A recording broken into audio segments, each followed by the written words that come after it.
আমি যদি বলি হাত তোলেন, হিন্দু ধর্মের কারা কারা এসেছেন, কত শত কত হাজার যে হাত উঠবে, আপনি অবাক হয়ে যাবেন। আমরা যে সুখে আছি, শান্তিতে আছে, এটা অনেকের ভালো লাগে না, ঠিক কিনা বলেন? আমাদের দেশে হিন্দু মুসলিম দাঙ্গা আছে, আমরা ভাই ভাই। বাংলাদেশে সাম্প্রদায়িক সম্প্রীতি আছে না নাই? আবহমান কাল থেকে আমরা মুসলিম, হিন্দু, বৌদ্ধ, খ্রিস্টান, পাহাড়ি, নৃগোষ্ঠী মিলেমিশে একাকার, আমরা সবাই মিলে বাংলাদেশ। আওয়াজ করে বলেন ঠিক কিনা? আমাদের পারস্পরিক সম্প্রীতি, ভালোবাসা, সৌহার্দ্যপূর্ণ আচরণ, বোঝাপড়া, এটা বেশ মজবুত, বেশ মজবুত। তবে মাঝে মাঝে আমাদের এই সম্প্রীতির ভেতরে অনেকে ফাটল ধরাতে চায়। আমরা যে সুখে আছি, শান্তিতে আছে, এটা অনেকের ভালো লাগে না, ঠিক কিনা বলেন? আমাদের মধ্যে সাম্প্রদায়িক সম্প্রীতি, সৌহার্দ্যপূর্ণ আচরণ, ভালোবাসা, এটা আবহমান কাল ধরে আছে। তার প্রমাণ, আমরা তাফসিরুল মাহফিলের আয়োজন করলে আমাদের হিন্দু ভাইরা ডিস্টার্ব করে না, ঠিক কিনা? এবং আমি যদি বলি হাত তোলেন, হিন্দু ধর্মের কারা কারা এসেছেন, কত শত কত হাজার যে হাত উঠবে, আপনি অবাক হয়ে যাবেন। আমি চাচ্ছি না হাত উঠাতে। খুলনাতে সর্বশেষ যে আমি প্রোগ্রাম করে গেলাম, সেখানে কয়েকশো হিন্দু ভাই আসছে আমাদের আলোচনা শুনতে, আলহামদুলিল্লাহ। অনেক বৌদ্ধরা আসে, অনেক খ্রিস্টানরা আসে। এবার সফরেও অনেক হিন্দু ভাইরা আমার সাথে দেখা করেছে। তারা বলেছে, হুজুর, আমরা আপনার আলোচনা শুনি। আলহামদুলিল্লাহ বলেন। So it's our responsibility to present our religion to our non-Muslim brothers and sisters. আমাদের অমুসলিম ভাই বোনদের কাছে ইসলামের সৌন্দর্য তুলে ধরা, এটা আমাদের দায়িত্ব। We all are the ambassador of Islam. আমরা প্রত্যেকে দায়িত্বশীল, আমরা প্রত্যেকে এক একজন ইসলামের অ্যাম্বাসেডর, আলহামদুলিল্লাহ বলেন। এজন্য এমন ভাবে দ্য বিউটি অফ ইসলাম, ইসলামের সৌন্দর্য আমাদেরকে ফুটিয়ে তুলতে হবে, যাতে করে নন মুসলিমরা শাহাদা পড়ে, কালিমা পড়ে মুসলমান হয়ে যায়। অনেক নন মুসলিম ভাই বোন আমাদের হাতে শাহাদা পড়ে, কালিমা পড়ে মুসলমান হয়েছে, অনেক। সো আমরা যেন ইসলামের বিউটিটাকে তুলে ধরতে পারি, এবং এই যে সম্প্রীতি, এটাকে যেন আমরা অটুট রাখতে পারি। আদতে আদতে বাংলাদেশের ইতিহাস বলে আমাদের দেশে কোনো দাঙ্গা নাই, আছে? লালমনিরহাটের ভাইয়ের আওয়াজ করে বলেন, আমাদের দেশে হিন্দু মুসলিম দাঙ্গা আছে? আমরা ভাই ভাই, আওয়াজ করে বলুন তো, আমরা কি ভাই ভাই? কিন্তু কিছু দুষ্ট লোক আছে, তারা আমাদের সম্পর্কের মধ্যে ফাটল ধরাতে চায়, ঠিক কিনা বলেন? মাঝে মাঝে ঝগড়া লাগাতে চায়।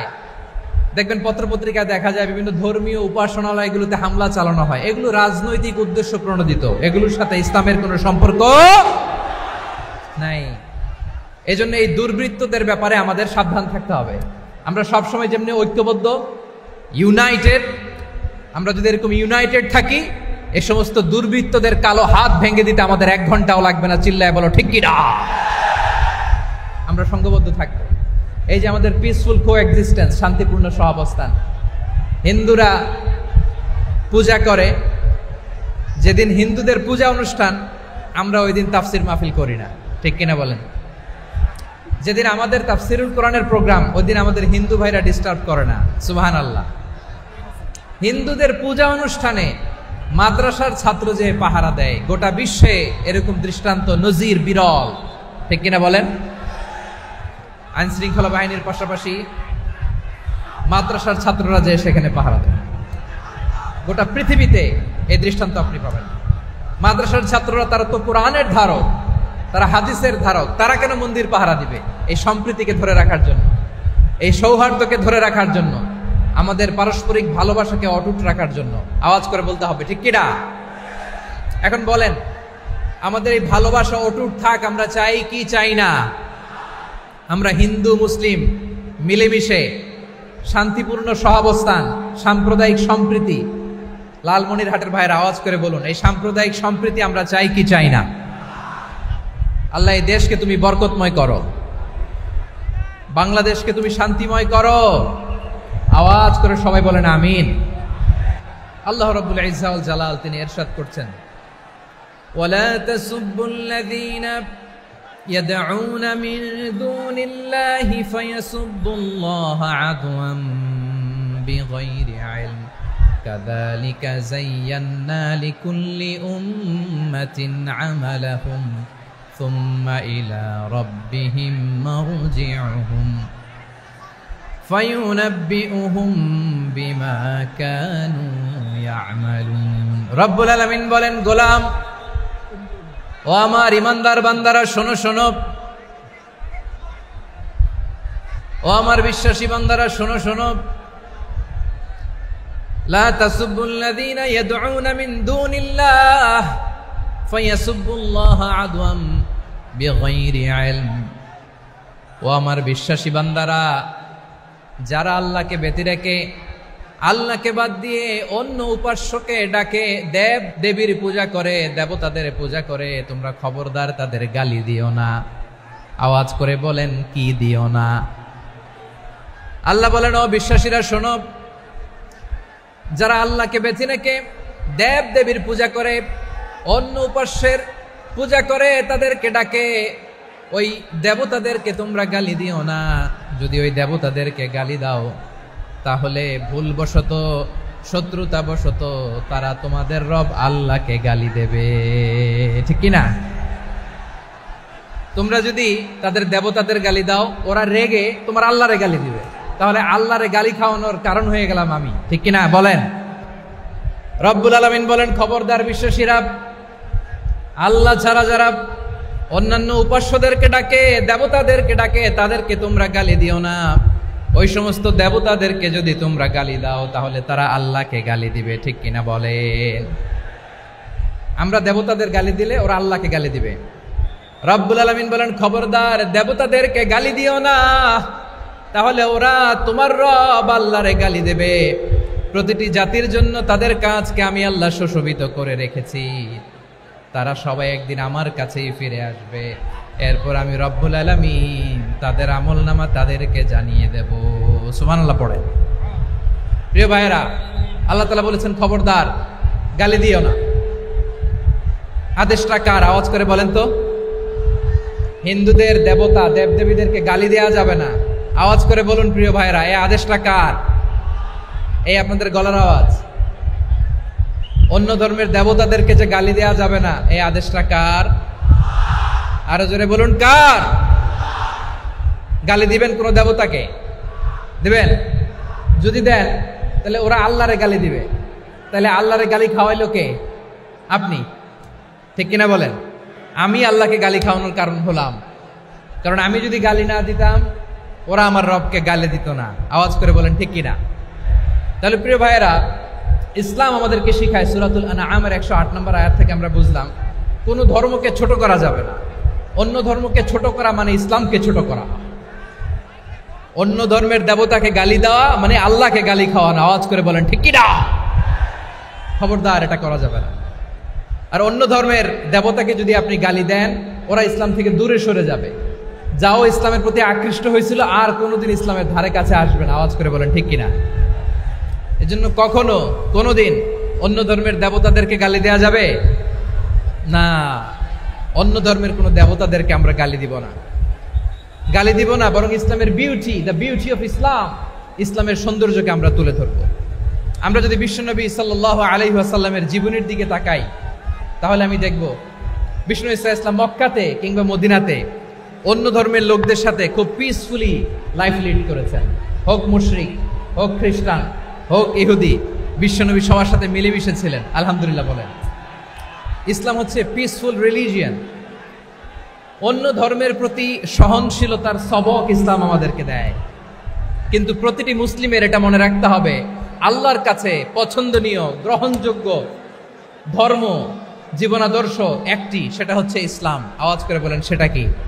এজন্য রব্বুল আলামিন বলেন, ইন্নাদ-দীনা ইনদাল্লাহিল ইসলাম, আল্লাহর কাছে মনোনীত, গ্রহণযোগ্য, অ্যাকসেপ্টেড ধর্ম মতাদর্শ একটা, সেটা হলো ইসলাম। ইসলাম ছাড়া অন্য কোনো ধর্ম যদি কেউ তালাশ করে, তার ওই ধর্ম আল্লাহ গ্রহণ করবে না। ওমাই ইয়াবতাগি গায়রাল ইসলামি দীনান ফালাই ইউকবালা মিন ওয়া হুয়া ফিল আখিরাতি মিনাল খাসিরিন।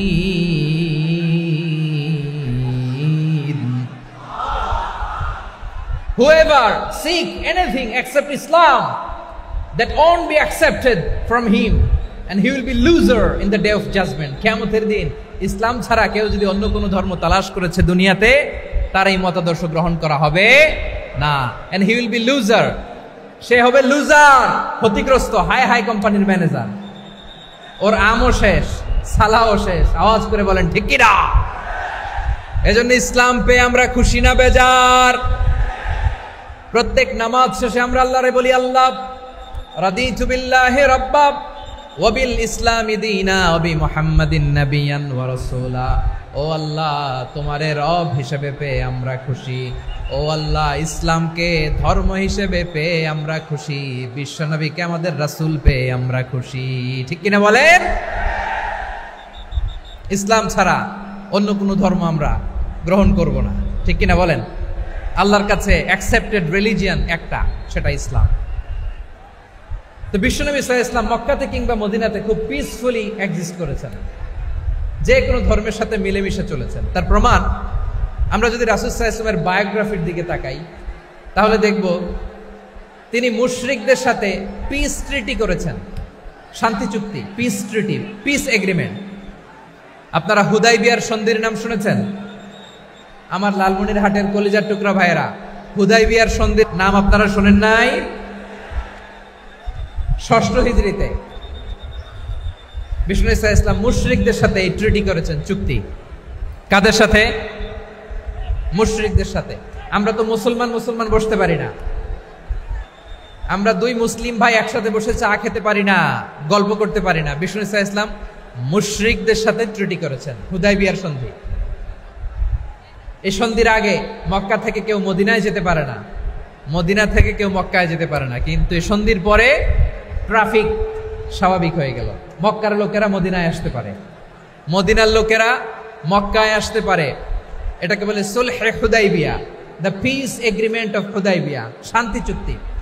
আমরা পৃথিবীতে এখন অনেক শান্তি চুক্তির নাম শুনি, এগুলো সব the piece treaty of Hudaibiya থেকে কপি করা। আল্লাহু আকবার।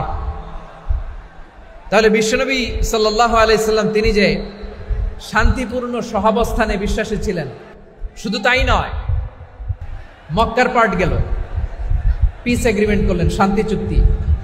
বিষ্ণু ঈসা ইসলাম মদিনায় যে কি করলেন? মদিনায় যে বিষ্ণু ঈসা ইসলাম মদিনা চার্টার করলেন, মদিনা সনদ, সাহিফাতুল মদিনা, এটার বলে মদিনা চার্টার।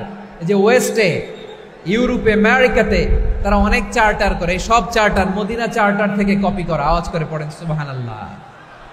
বিষ্ণু ঈসা ইসলাম মদিনায় গেলেন, মদিনাতে মুসলিম, মুশরিক, ইহুদি, এই 3 ধর্মের লোক মিলে সব স্টেক হোল্ডার যারা আছে সবাইকে নিয়ে বিষ্ণু ঈসা ইসলাম মদিনা চার্টার করলেন, মদিনা সনদ। পড়েন সুবহানাল্লাহ।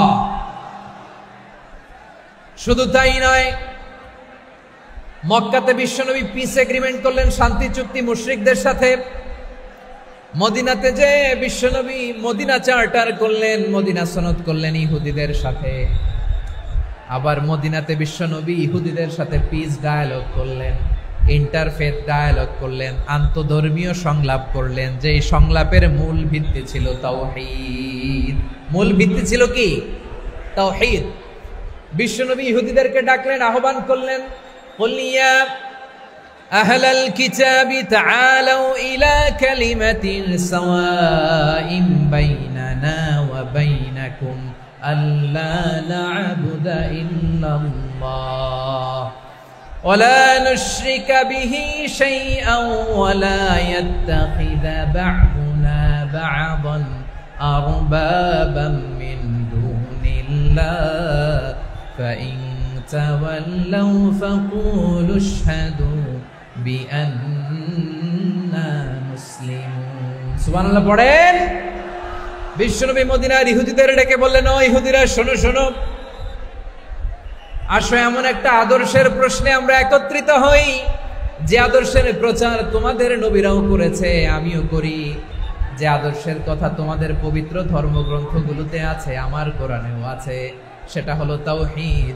আমরা এক আল্লাহ ছাড়া কারো ইবাদত করব না, আল্লাহর সাথে কাউরে শরীক করব না, আল্লাহ ছাড়া কাউরে রব মানব না। পড়েন সুবহানাল্লাহ।